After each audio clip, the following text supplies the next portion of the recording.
everyone. Welcome to How to Launch a Product on Social in 2025. How often do you guys spend finding yourselves in that endless scroll on social media?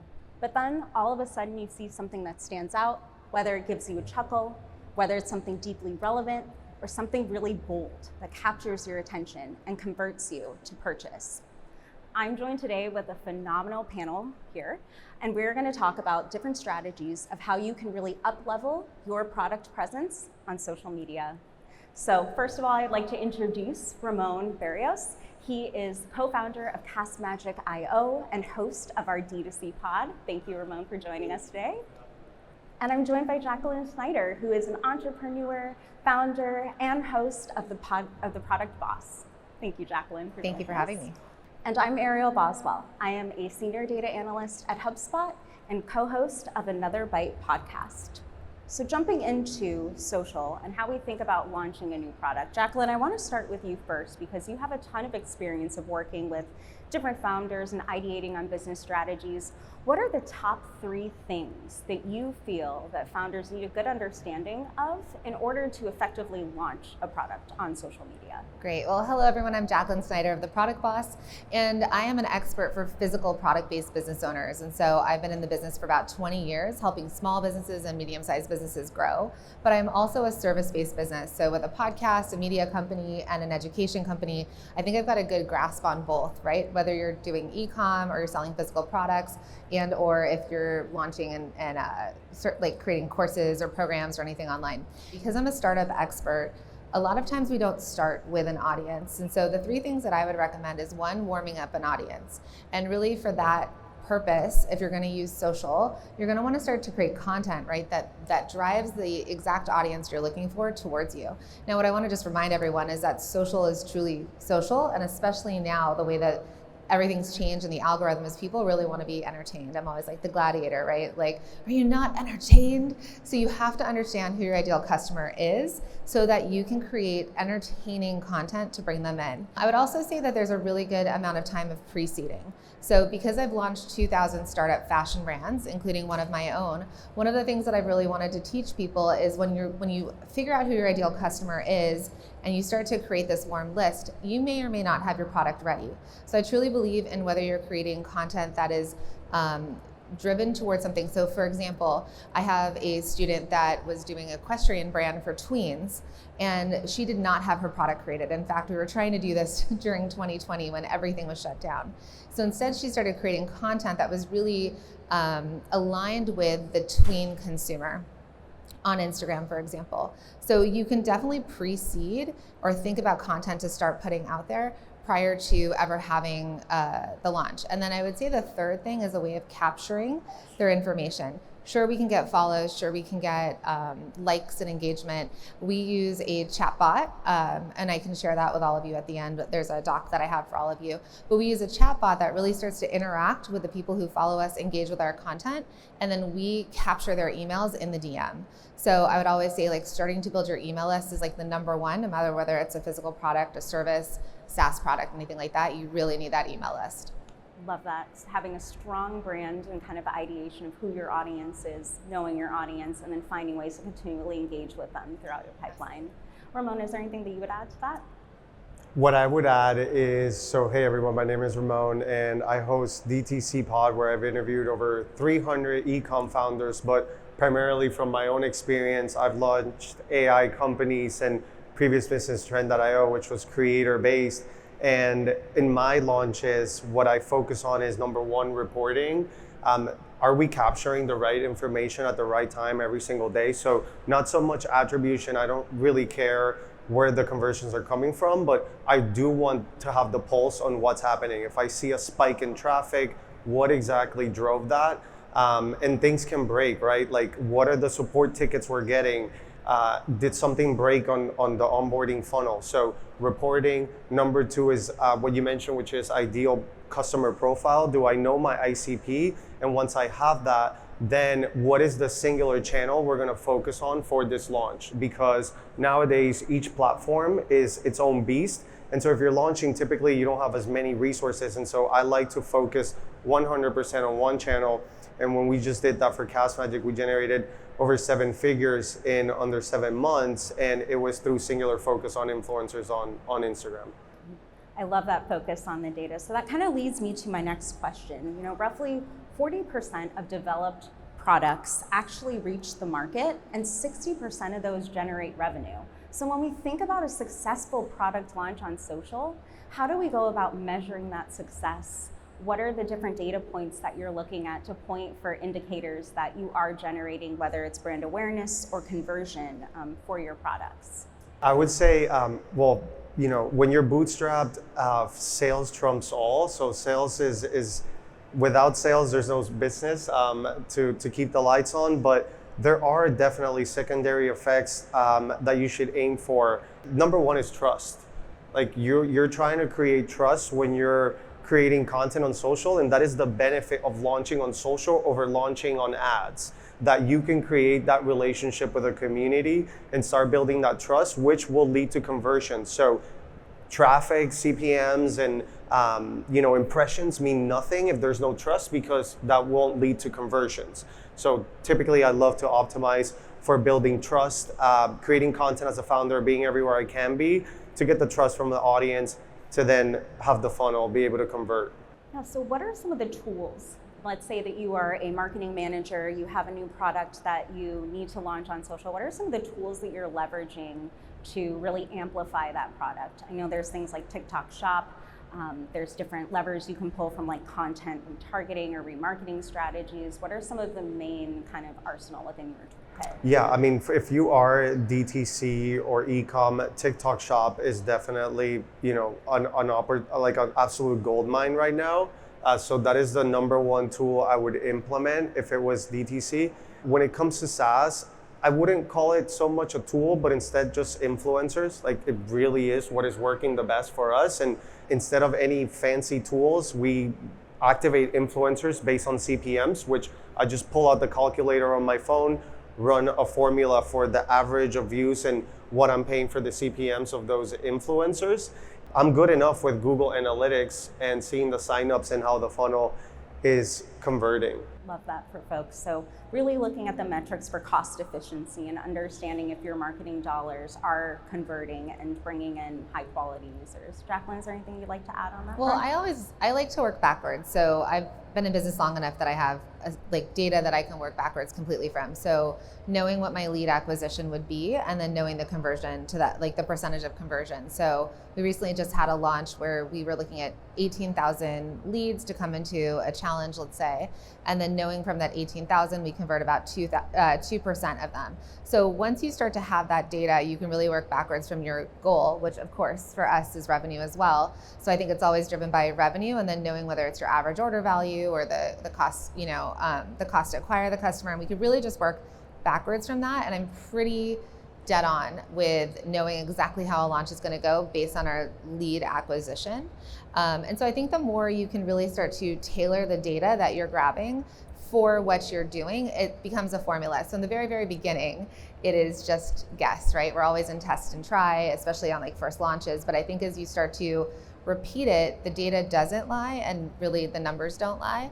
And so I can really work the formula backwards, and that works for either e-com or service. Love that. It's balancing the art and the science that come with a product. I want to add one thing to that as well, which is, not so fancy on tools, but obsessive over the metrics in the onboarding funnel. So Blaine, my co-founder who's somewhere around here, knows that we're constantly testing and iterating on that onboarding funnel. There's typically 10 steps in the buyer journey before they get to the purchase. And so we'll test free trial with credit card, free trial without a credit card, paid up front, and then track the retention of those users, because you might be getting more people to convert further up front in the journey now, but they might just be churning at a higher rate after 30 days. So I agree with you that you have to be obsessive over the data, not so much the tools that you're using for it. I have one more thing too. I'm not the data person, but obviously numbers are my thing. Anyone can be the data numbers person. Are the thing that we were talking about this, that makes me feel better, right? I'm like, if I know the numbers, then I know where we're gonna be.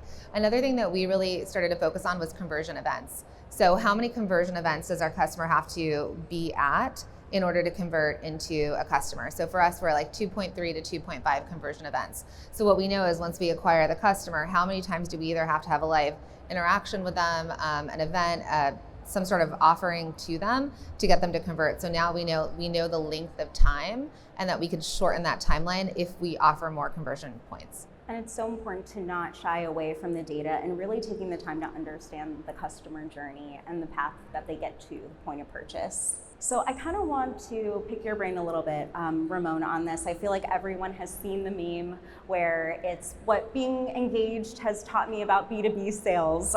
You see all the corny LinkedIn kind of posts between, founder-led versus brand-led. And I feel like you do such a great job of striking this balance of relatability between being self-promotional versus leaning in on your brand. So would love to kind of pick your brain a bit on how do you find that balance between brand-led content versus founder-led?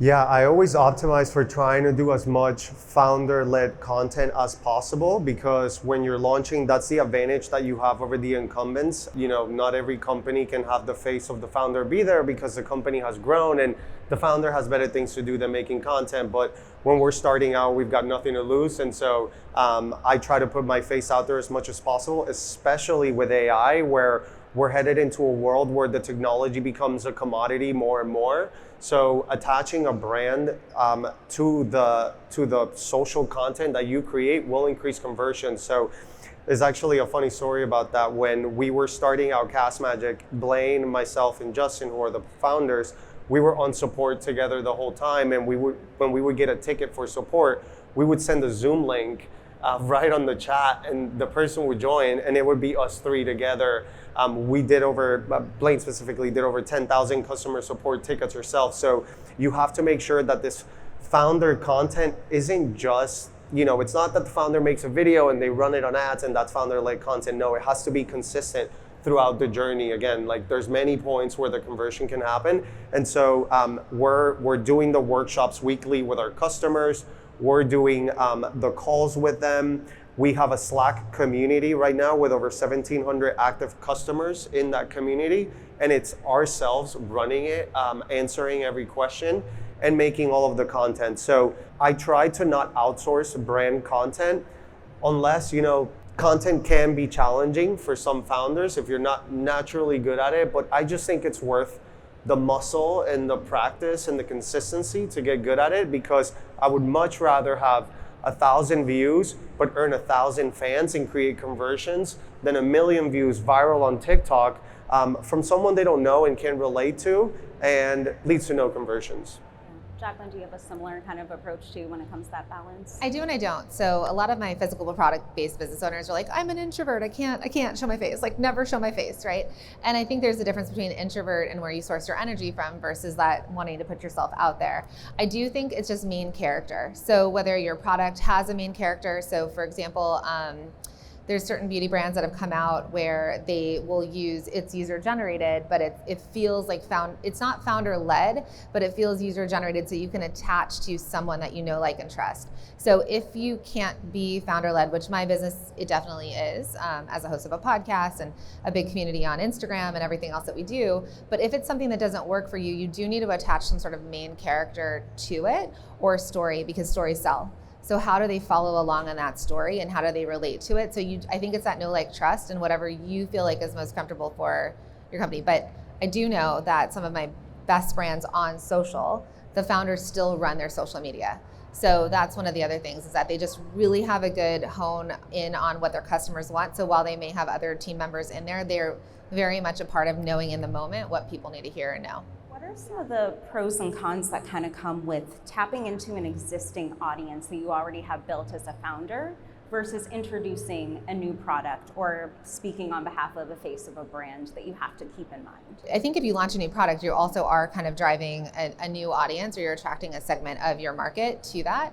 Again, if it's like user generated, if we're working with influencers, you want to, whether it's micro influencers that you're working with, I think those have much bigger impact than the massive influencers. I've had clients that Kim Kardashian or Paris Hilton has worn their product and it's done absolutely nothing for their business. But then when you have somebody that has a smaller audience and people are really into everything that they say, they're like, yes, I want to buy that. Give me your Amazon link, give me your like to note link, that sort of thing.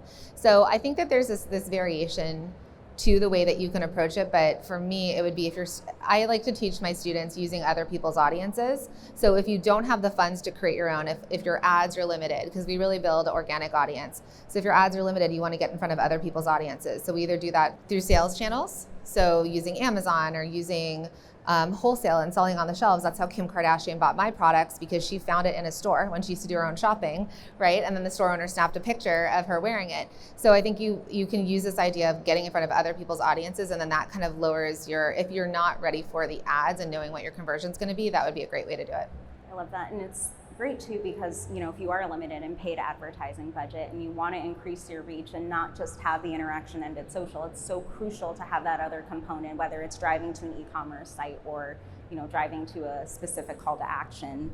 I want to just hone into organic social recently. I think anyone who manages a social media account sees that organic reach is on decline.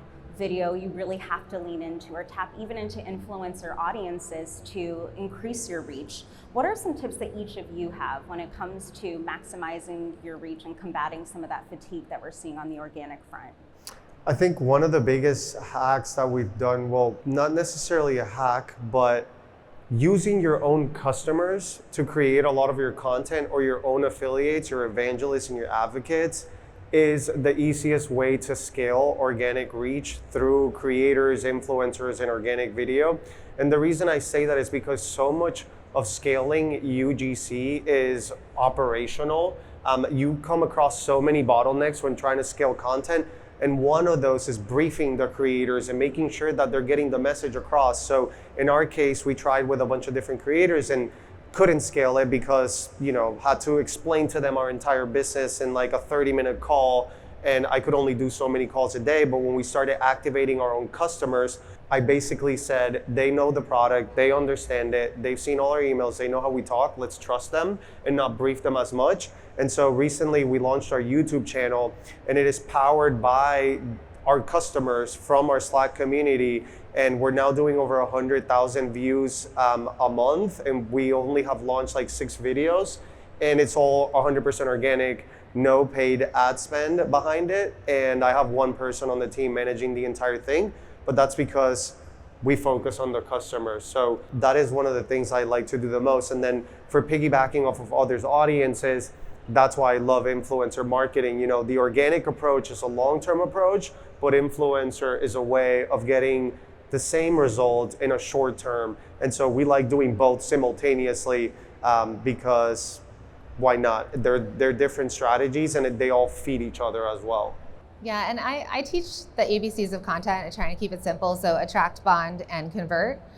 So attract would be top of funnel, mid funnel would be the bond, and then convert would be the bottom of the funnel. And so, since October, we've over doubled our following on Instagram. And that's because, and Ramon and I agreed to this, sometimes when you're starting, I would suggest that you go all in on a single social platform to start.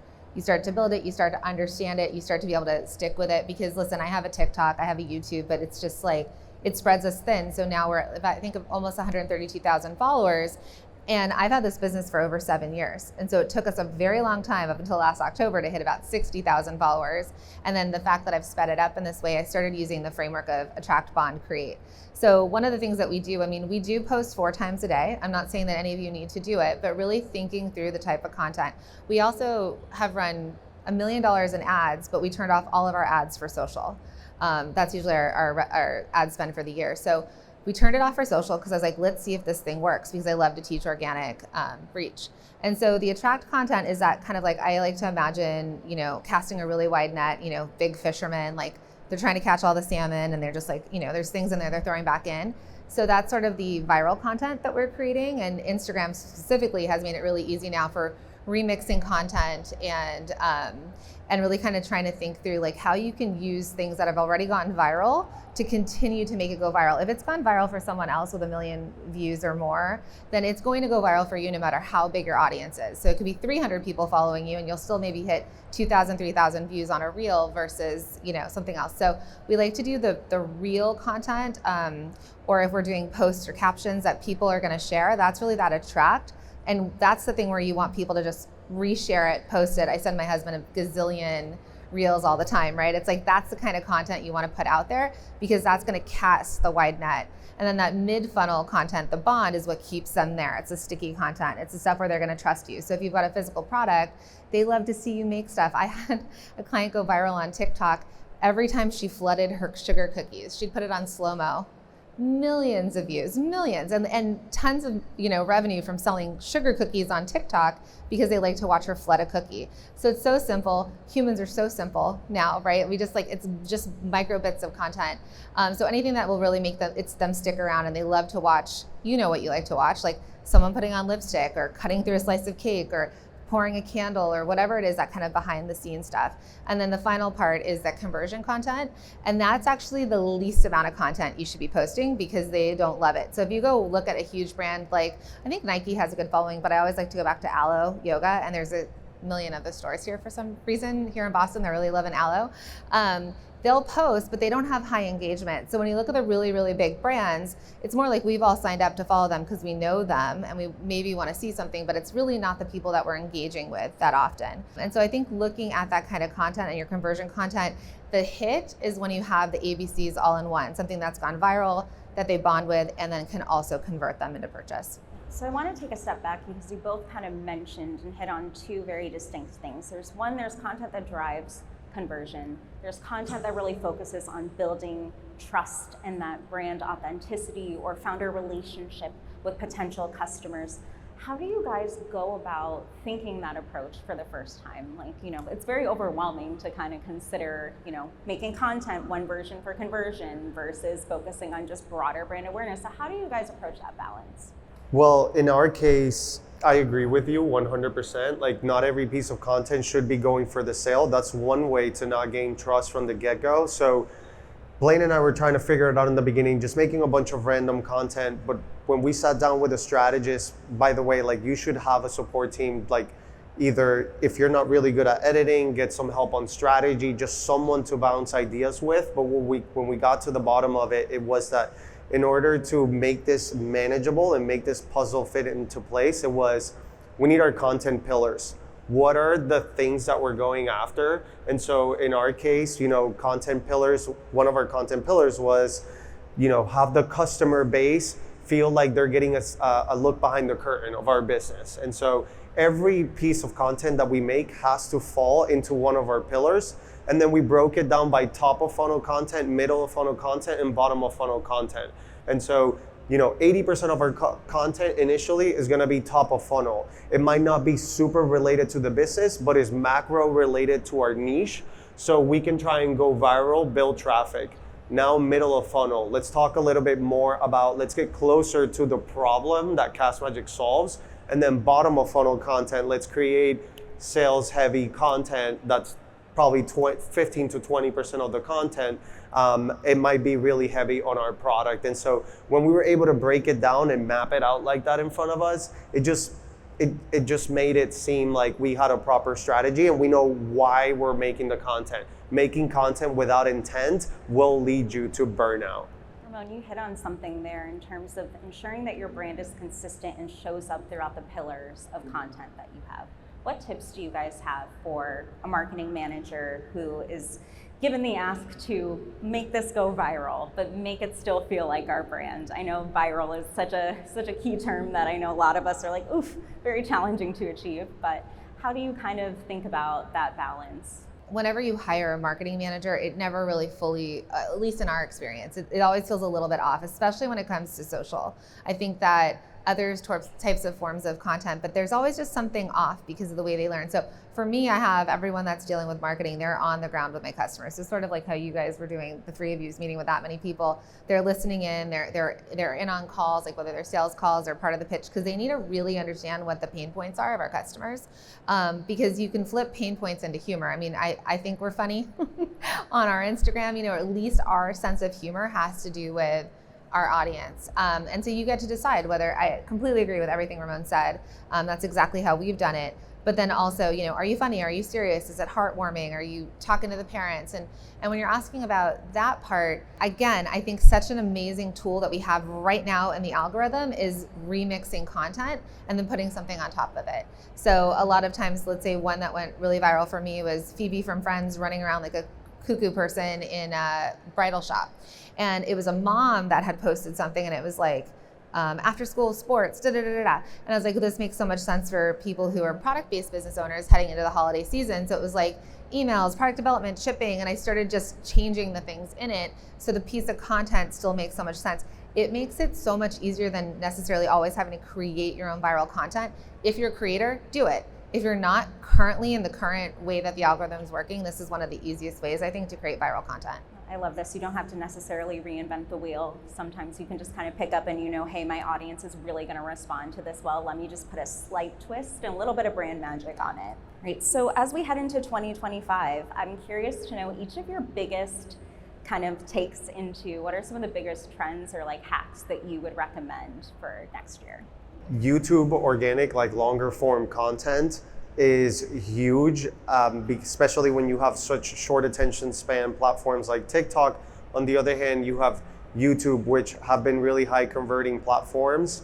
And so right now there's a big barrier to entry with YouTube because just making long form content is so time consuming. But if you put effort into figuring that out for your business and your team, it's gonna pay off dividends. Also SEO, search through platforms. Like SEO is huge on YouTube now. You look up most how-to something on Google.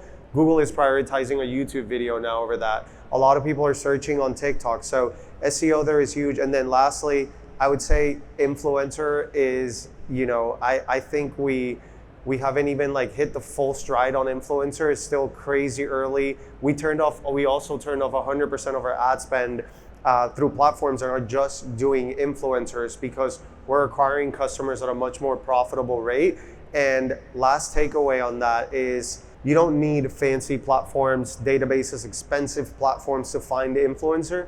The platform is the search database for finding influencers. And I'll give you one huge hack that worked for us. If you go on Instagram or TikTok, you find the ideal person that you want to work with, you click on similar or suggested people, and it's going to show you a bunch more people like that.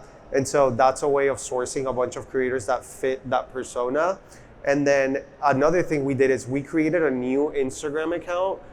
We followed only like 10 creators that were similar profile of who we were going after. And then we go on the explore feed, and then the account automatically just shows us thousands of people that are like that explore feed. And then we have a team sorting through, doing outreach to all those people. So you don't need fancy tools, double down on influencer, and then search is huge on video. Yeah, and I would say the talking head is out.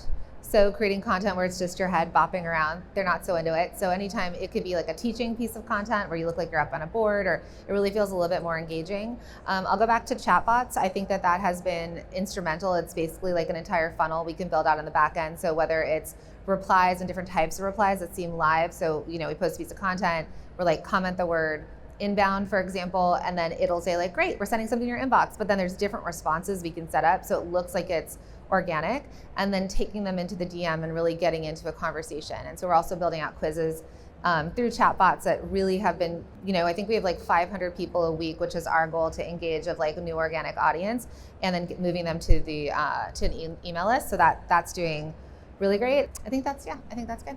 Yeah, I love it. So don't be afraid to work with influencers and find scrappy ways to identify those, whether it's on a micro level to reach your audience, and then don't be afraid to leverage tools either. So as you head into 2025, a few takeaways for driving meaningful social media growth, really around, sounds like brand vision. How are we leveraging tools in your toolkit to really drive from that point of initial conversation down to conversion, and really being open to diversifying your sources of revenue is crucial. So thank you both so much for joining us. If anyone has any follow-up questions afterwards, we will be hanging out here on this side. Follow Jacqueline on Instagram and send her a DM for inbound. She will send a guide on how to grow your product launch business. So just message me the word inbound and I'll send you everything I just talked about. And then for Ramon, you can follow him online, and then also check out Castmagic.io as well. Thank you. Thank you.